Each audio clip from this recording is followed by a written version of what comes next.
oba kamanda w'olutalo olugero lugira nti weewalanga nnyo okudda mu buli mbwa eboggola. Mpulidde bw'obeera ng'otambula nga gy'olaga omanyiyo si buli mbwa eboggola nti okyama n'ogamba eneegamba ki. Emu eyinza okuba eyagala mukalu neega nti yagala yakanyama ng'egwe ndowulirizeeyo. Endala eyinza okuba ng'embwa kaali eyagala kutegeeza nti nange wano mu kikomera bansibira muno. N'olwekyo wano tukyamawo ng'osaatuuka waliwo ki embwa. Ate oluusi embwa ezo kuba yali mbwa nga tuli nayo ku maka ne gufuuka omuyaayo. Yali mbwa nefuuka omuyaayo. Omanyi omuyaayo oba omusege eyinza okuba yali mbwa ya mu maka.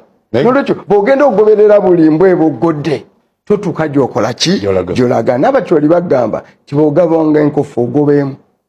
Ogoba zonna. Bw'ogoba eno n'eno tokwatayo naki n'emu. N'olwekyo please si buli mbwa weene n'aboggola tugenda kukyamawo. Tuliko olutalo lwe tuliko tujja dutwala mu maaso. N'olwekyo don't expect me okujja wano kyeno embwa yaboggodde kanjiddemu.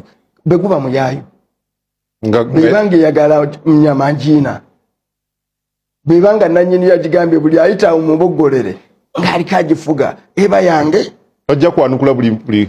I will not answer a very barking dog. Thank you, sir. Si buli mbwa eboggoledde gyeboggoledde simanyi ogende wano gwogere wano nze ku ssaawa eno nkuddemu. Thank you. No, please. Thank you, sir.